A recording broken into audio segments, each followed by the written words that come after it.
Mes chers compatriotes, je me fais le devoir de vous présenter aujourd'hui un document d'archives qui revêt à mes yeux une importance capitale parce qu'elle apporte un éclairage nouveau sur la fameuse problématique sécuritaire dont souffre notre pays et dont les promoteurs sont des populations immigrées rwandaises communément appelées les Banyarwanda, lesquels se sont installés à l'est de notre pays, la République démocratique du Congo, depuis les années 1950.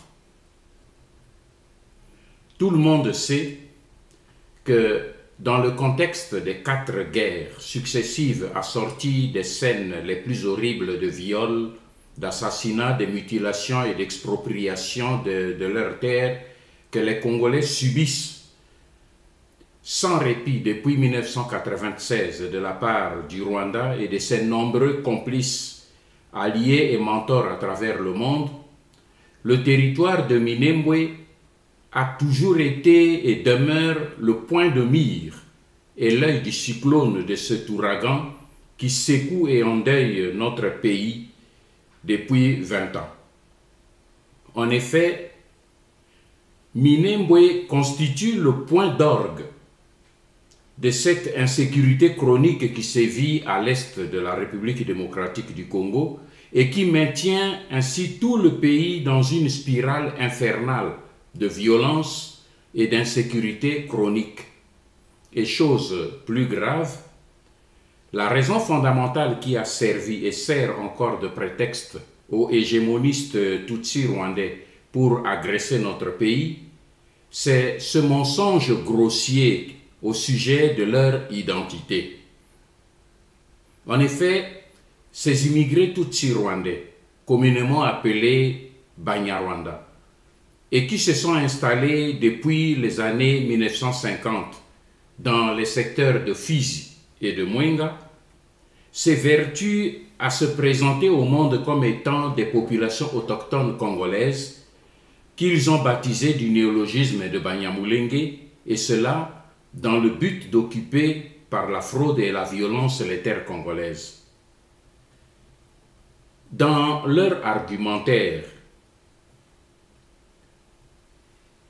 les théoriciens hégémonistes Tutsis, avec Azarias Ruberwa comme figure de proue, prétendent que les Banyamulenge, entendez les immigrés Banyarwanda, sont des Tutsis congolais qui ont toujours vécu au Congo depuis sa création en 1885.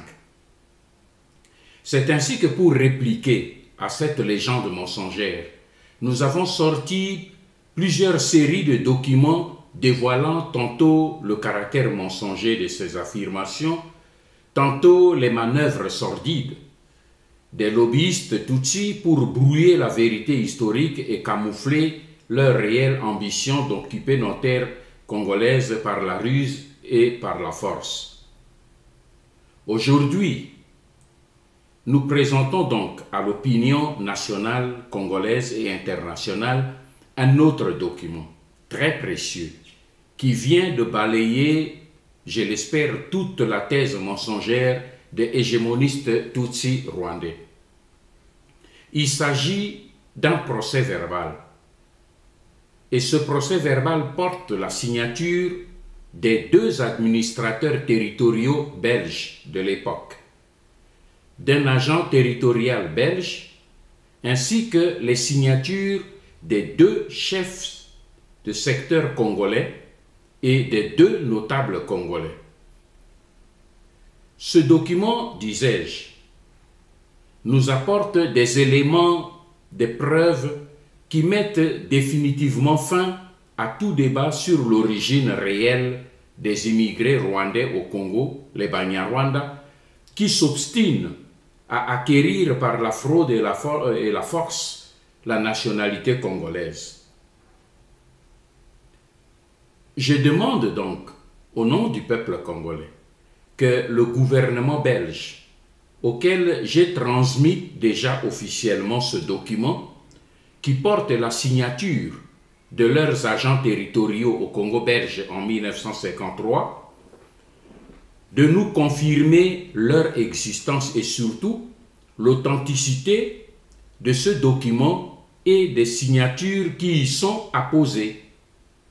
Ainsi, ce document mettra fin à ce mensonge éhonté et stupide que les hégémonistes Tutsis, qui ont pour stratégie le chaos et le mensonge, visant à s'emparer de nos terres.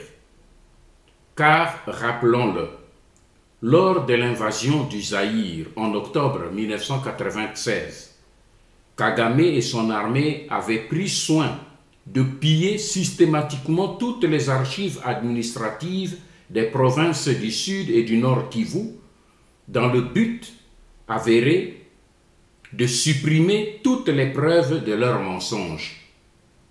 Heureusement, ce procès verbal qui nous est parvenu et dont la copie a été conservée par un des notables congolais, ce PV, disais-je, a ainsi échappé au pillage des barbares.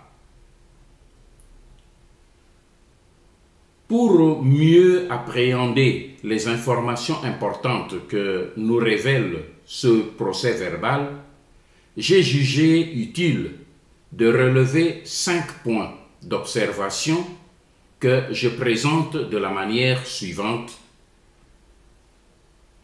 Première observation. Nous constatons que ce document que nous vous présentons aujourd'hui est un procès verbal qui a été établi et dûment signé le 21 septembre 1953, soit 66 ans aujourd'hui, et ce document a été signé par 3 autorités administratives coloniales belges ci-après. Monsieur Van Ketter, je m'excuse si j'écorche le nom, je ne parle pas le néerlandais, administrateur de territoire ad intérim de Fizi, en 1953. Le deuxième signateur belge, c'est M. Choual Jean, administrateur du territoire assistant titulaire de Mwenga. Et le troisième agent, c'est M. Guerelman Harry, agent territorial de Mwenga à cette époque. Deuxième observation. Ces 3 autorités belges que je viens de citer s'étaient réunies pour établir la frontière des secteurs de Lulenge pour Fizi et de Ditombwe à Mwenga, et cela avec l'accord des autorités indigènes, entre guillemets, pour reprendre leurs termes, ci-après. Et ces autorités congolaises autochtones, les chefs coutumiers, ont signé le procès verbal avec les autorités belges. Il s'agit, pour le compte de Fizi, du chef Matayabo. Il est chef investi du secteur Lulenge. Il était assisté du notable Kitongo, notable et chef du clan Bosimuniaka de Fizi. Pour le compte du territoire de Mwenga, c'était le chef Malekani, chef investi du secteur d'Itombwe. Il était assisté du notable Muniaka, notable et chef du clan Basimuniaka de Mwenga.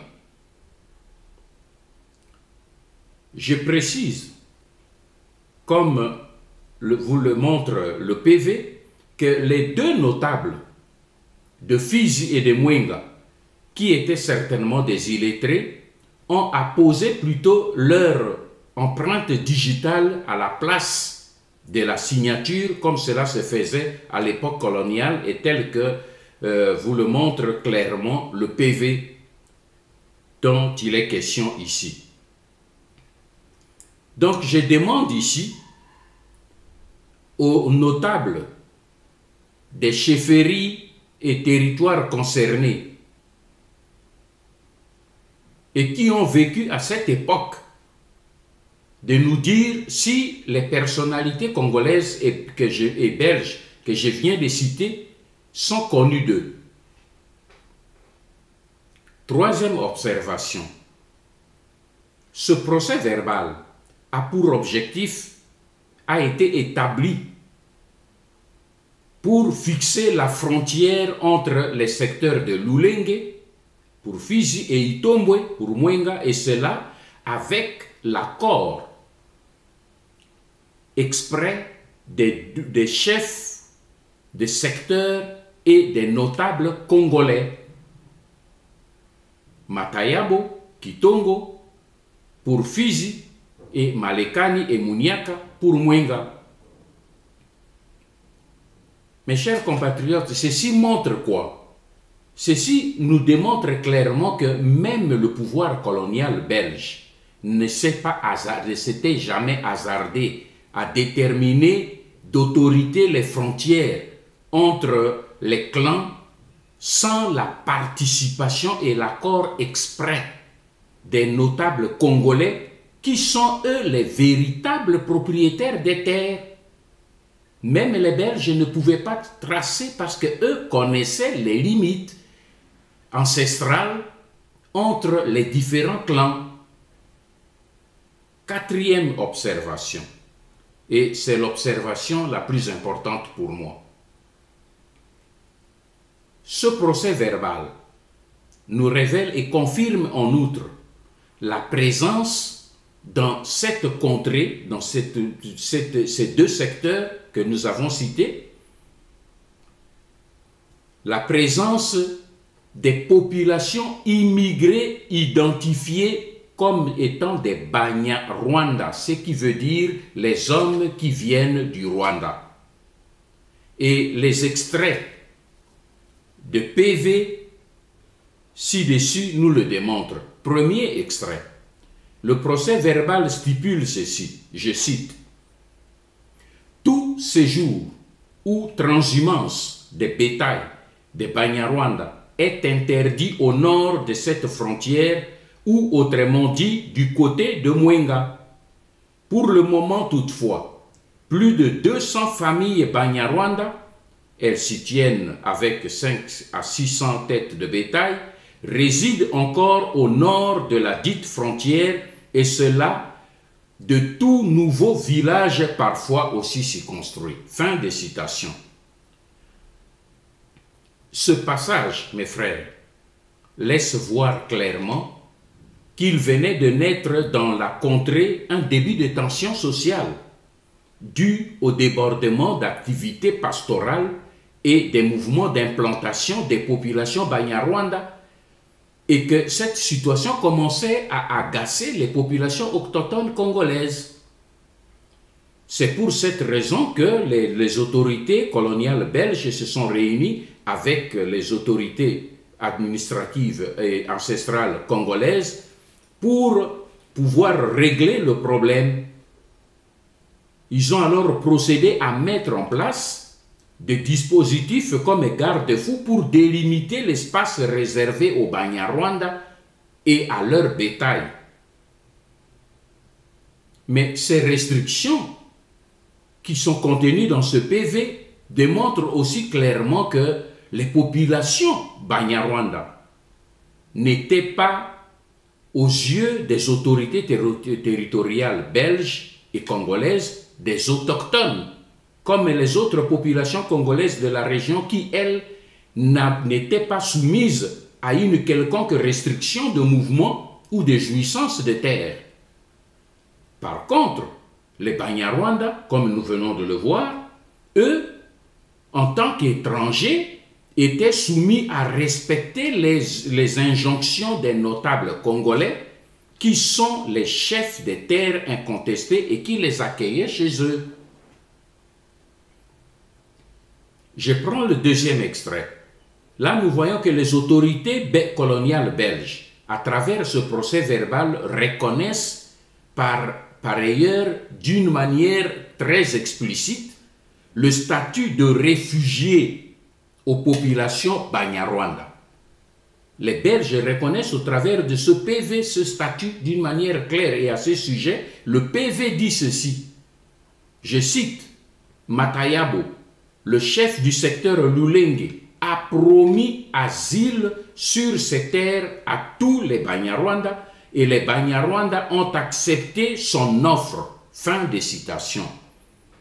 On voit bien ici, mes frères, que ce n'est pas l'autorité coloniale belge qui donne le droit d'asile aux immigrés Banyarwanda, mais bien le chef Matayabo.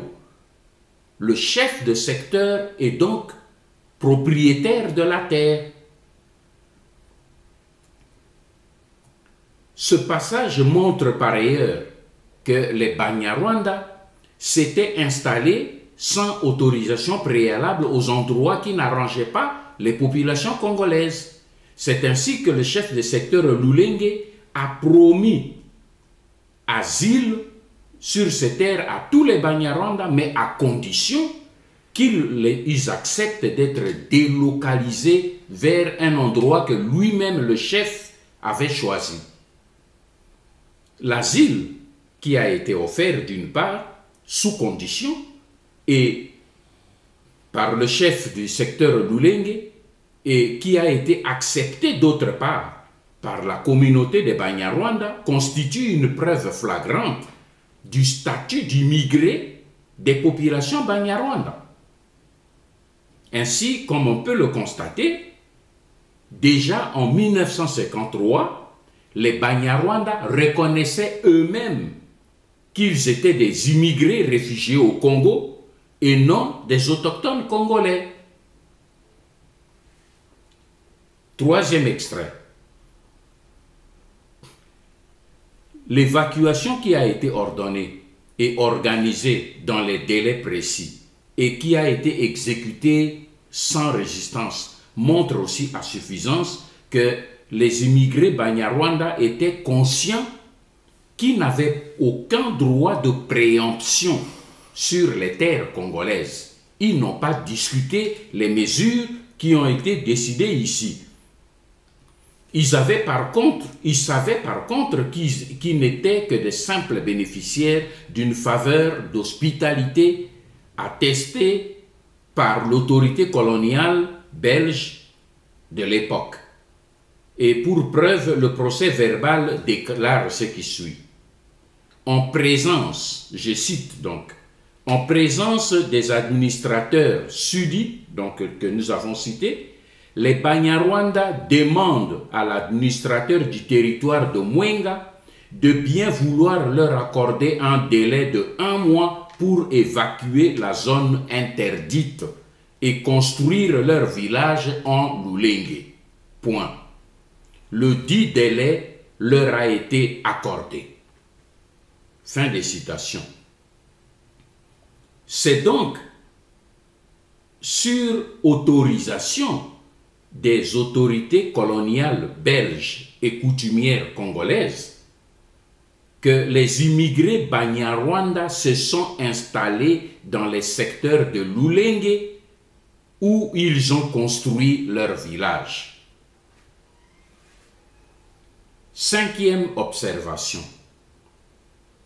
Ce procès verbal, qui est un document de l'administration coloniale belge, révèle enfin la non-existence du vocable Banyamulenge durant toute l'époque coloniale. Une fois de plus, ce document de l'administration coloniale belge ne fait nulle part allusion du vocable Banyamulenge, mais par contre, il parle bien des Banyarwanda qui signifie les gens du Rwanda. C'est l'occasion de rappeler ici qu'il en a été de même de l'ordonnance loi élaborée en 1972 en faveur des immigrés rwandais par Barthélemy Bisengimana Rwema, lui-même membre de la communauté rwandaise des Banyarwanda.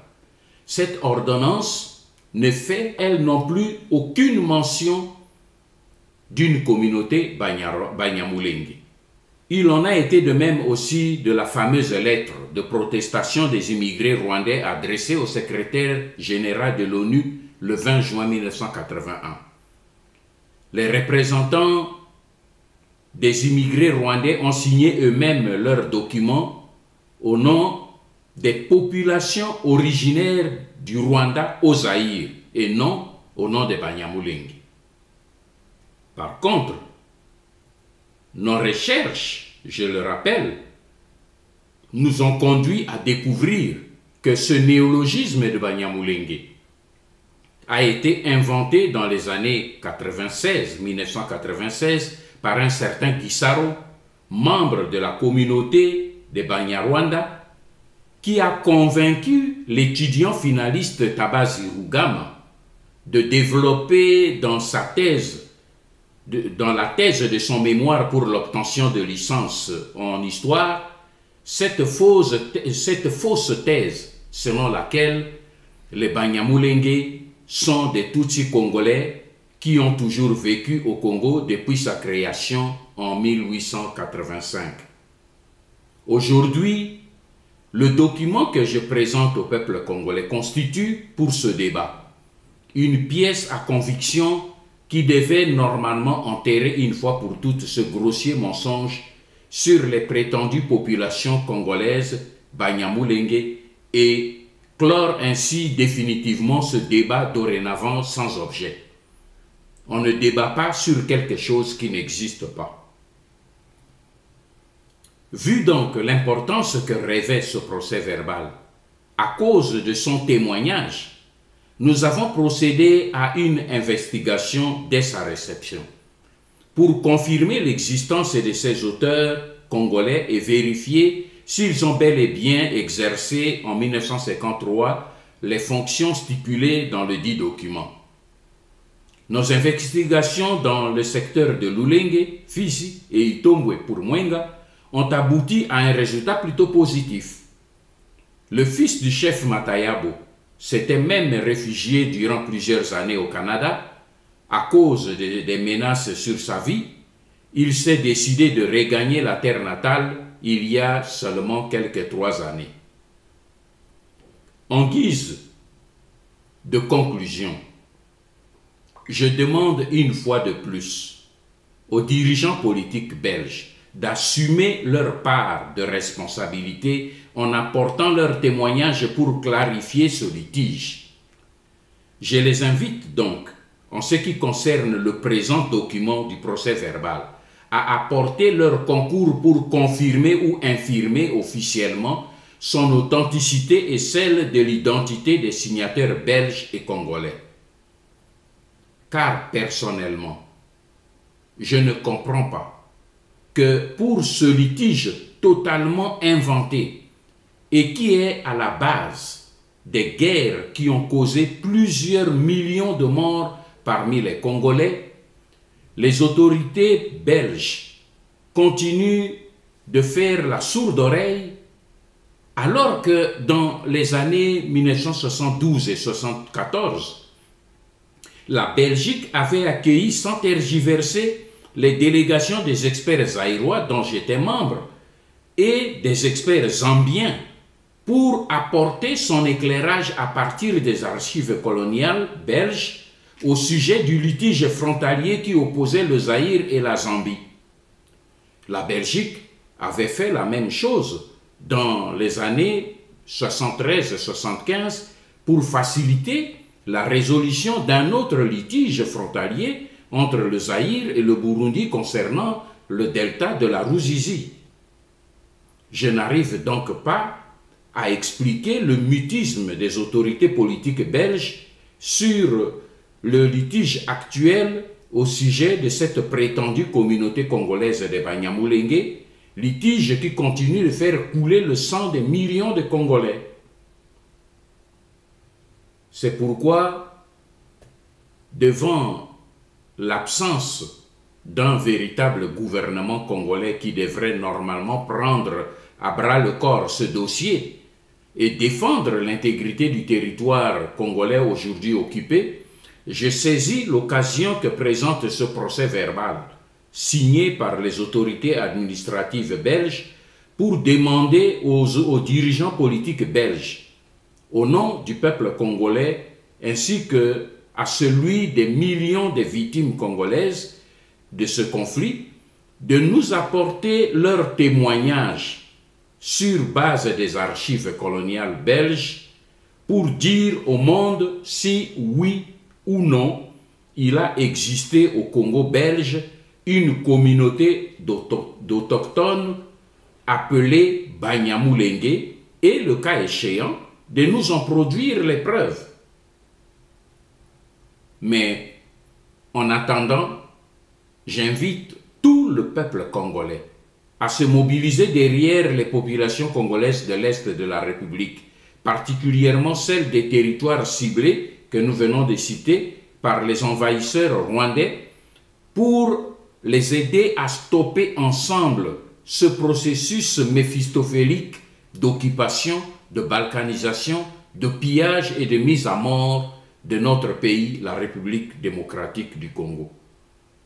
Mes frères, ne commettons pas l'erreur de croire que Minembwe n'est qu'une petite portion du territoire congolais et que la menace qui pèse sur lui ne concerne que ses habitants seuls.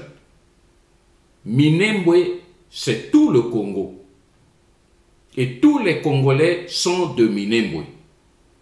Car ce qui se passe à Minembwe aujourd'hui, mes frères, déterminera demain le sort de tout le peuple congolais.